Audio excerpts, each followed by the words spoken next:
बाळासाहेबांच्या तमाम शिवसैनिकांना तुमच्या ह्या अनिश गाढवेचा, बाळासाहेबांच्या या कडवट शिवसैनिकाचा आणि शिवसेनेच्या प्रवक्त्याचा मानाचा जय महाराष्ट्र, मानाचा जय महाराष्ट्र।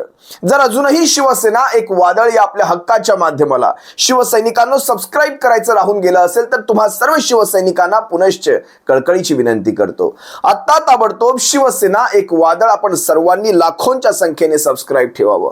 उभ्या महाराष्ट्रात आपल्या शिवसेनेच्या विचारांना पोहोचवणाऱ्या या माध्यमाला आपण सर्वांनी मिळून मोठं करावं ही नम्र विनंती करतो। काल आपण पाहिलं असाल वैभव नाईकांनी शिवसेना पक्षप्रमुखांची भेट घेतली। 2-3 दिवसांपूर्वी भास्कर जाधव साहेबांचे अनेक व्हिडिओ मीडियाने गाजवले। कालही ज्या वेळेस वैभव नाईक शिवसेनेचे वाघ, मी यांना वाघच संबोधतो कारण भास्कर जाधव साहेबांसारखी माणसं असतील, वैभव नाईकांसारखी माणसं असतील, ही शिवसेनेचे वाघ आहेत। ज्या प्रकारे कोकणामध्ये हे मुजोर सत्ताधाऱ्यांना नडतात भिडतात त्या प्रकारे यांना मी वाघच संबोधतो। हे वाघाचे गुण आहेत, हे पळकुट्यांचे गुण नाहीत, हे वाघांचे गुण आहेत। काल वैभव नाईक ज्या वेळेस मातोश्रीवर उद्धव साहेबांची भेट घेत होते, बाहेर मीडियाच्या बातम्या तुम्ही पहा ना, म्हणजे ज्या विषयांवर बातम्या चालवायला पाहिजेत ते विषय मीडियाकडनं जाणीवपूर्वक बाजूला केले जातात। कालच्या बातम्या तुम्ही पाहिल्या असतील तर वैभव नाईक नाराज, भास्कर साहेबांच्या 3 दिवसापासून रंगवलेच आहेत, भास्कर साहेबांना जणू काही शिंदे गटात ठेवूनच आलेले आहेत। हे अशा प्रकारच्या एका मागोमाग एक बातम्या चालवल्या जात आहेत। पण जे मुख्य विषय आहेत त्या विषयांना मात्र कुठलाही महाराष्ट्रातला मीडिया हात घालत नाहीये। आता बघा, वैभव नाईक असतील, भास्कर साहेब असतील, राजन तेली असतील किंवा संदेश पारकर असतील, शिवसेनेचे कोकणातले सारेच नेते, अगदी सतीश सावंत असतील, या सगळ्या नेत्यांना रोज जशा प्रकारे एका मागोमाग एक टार्गेट करण्याचा जणू काही मीडियाने विडा उचललेला आहे। आता ह्या नक्की कुणाच्या सुपाऱ्या वाजवल्या जातात हा मोठा प्रश्न। बरं, कशात काही नसताना फक्त बातमी दिवसभर दाखवायची। आजची मीडिया खरंच समाजासाठी आहे की स्वतःच्या पोटासाठी आहे? म्हणजे बातम्यांसाठी चॅनल स्थापन केलंय की खऱ्या अर्थाने महाराष्ट्राच्या समस्या दाखवण्यासाठी म्हणून मीडिया चॅनल स्थापन केलंय की पाकिट पत्रकारितेसाठी केलंय? प्रश्न पडतो। अगदी याच संदर्भात मी काल शिवसेनेचे धाराशिवचे आमदार कैलास पाटील असतील, शिवसेनेचे बाळापूरचे आमदार नितीन बापू देशमुख असतील किंवा वाशिम यवतमाळचे खासदार संजय देशमुख असतील, या शिवसेनेच्या वाघांनी ज्या प्रकारे शिंदे टोळीला, शिंदे गटाला जे उत्तर दिलेलं आहे त्याचे अनेक व्हिडिओ माझ्या पाहण्यामध्ये आले, मला बरं वाटलं। शिवसेनेकडनं, शिवसेनेच्या वतीने आमदारांकडनं, खासदारांकडनं ज्यावेळेस या भूमिका बाहेर जातात शिवसैनिकांमध्ये एक पॉझिटिव्ह वातावरण तयार होत असतं। काल ज्यावेळेस संजय देशमुख म्हणत होते हे धंदे आता बंद करा, ठाकरेंच्या शिवसेनेला धक्के बसतायत। नेते, कार्यकर्ते, पदाधिकारी एका पाठोपाठ उद्धव ठाकरेंची साथ सोडतायत। त्याच पार्श्वभूमीवर खासदार संजय देशमुखांनी गंभीर आरोप केलेत। ठाकरेंची शिवसेना फोडण्यासाठी दबाव तंत्राचा वापर होतोय, पैशांचं आमिष दाखवलं जात आहे असा दावा केलाय। अनेक दबाव तंत्राचा वापर चाललेला, पैशाचे आमिष दाखवून राहिलेले आहे, वेगवेगळ्या प्रकारे युक्त्या लढवल्या जात आहे आणि हिंदू हृदय सम्राट वंदनीय बाळासाहेब ठाकरे यांचे पुत्र माननीय उद्धवजी ठाकरे यांना कसं शिवसेनेचं वलय कमी करता येईल, कसे आमदार फोडता येईल, कसे खासदार फोडता येईल, कसं त्यांच्या नेतृत्वामध्ये ज्या महाराष्ट्रात शिवसेना उभी झाली ती कशी खिळखिळी करता येईल, याचा दिवस रात्र या ठिकाणी प्रयत्न चाललेला आहे। टीव्हीच्या माध्यमातून आम्ही या ठिकाणी पाहत आहोत। तर आधीपासून आहे की अशा पद्धतीनं साध्या कार्यकर्त्याला, बाकीच्या मोठ्या नेत्यांचं तर झालंच, पण साध्या कार्यकर्त्याला एखादा पोलिसात गुन्हा असला तर तुझी तडीपारीची ऑर्डर केली। इथं संभाजीनगरात असं घडलेलं आहे की काही कार्यकर्त्यांच्या मतदारसंघात जास्त मतदान पडलं त्यांना तडीपार करायचं, पोलीस आयुक्त जशी बटीक आहे। कैलास पाटलांनी सुद्धा तेच सांगितलं, यानं त्या प्रकारे कशा प्रकारे तुम्ही निवडून आलेला आहात, जनतेने जर तुम्हाला निवडून दिलेला असेल ना, तुम्हाला वाटतं तर जनतेने हे धंदे करण्यासाठी तुम्हाला निवडून दिलेलं नाहीये। याला फोड, त्याला फोड, त्याची माणसं चोर, त्याची माणसं चोर, 5 वर्ष जनतेला तुम्ही हेच दाखवणार आहात का?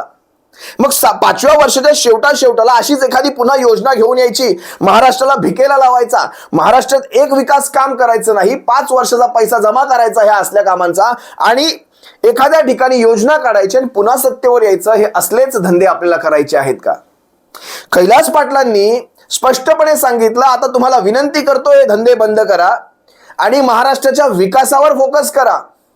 शिवसेने आता मला खरं तर मी मगाशी मीडियावर तुम्हाला बघितलं, मला काही मीडियावर बोलायची मला काही ती उभय नाही आलेली आहे.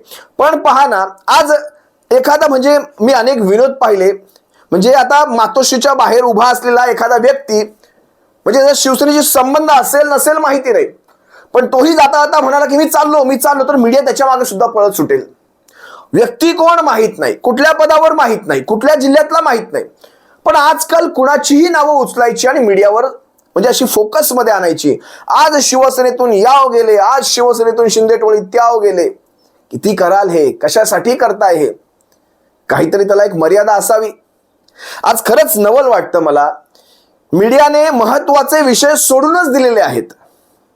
म्हणजे सोयाबीनचे भाव असतील, कपाशीचे भाव असतील, महाराष्ट्रातल्या काही ठिकाणी आतापासूनच टँकर सुरू झाले असतील, महाराष्ट्राचा पायाभूत विकास असेल, औद्योगिक विकास असेल, महाराष्ट्राच्या त्या ट्रेडमधला डेफिसिट असेल, महाराष्ट्राला येऊ घातलेलं केंद्राकडनं काही योजना असतील ज्या मिळत नसतील, महाराष्ट्राचा काही परतावा असेल जो मिळत नसेल, या कुठल्याही चर्चेवर म्हणजे या कुठल्याही विषयावर मला कुठल्याही मीडियावर चर्चा घेतलेली मात्र दिसत नाही. तुम्ही सांगा ना, आजच्या काळात कुठलाही चॅनल खोलायचं, कुठलंही चॅनल खोला, त्याच्यावर तुम्हाला फक्त शिवसेनेतून एवढे गेले, शिवसेनेतून तेवढे गेले.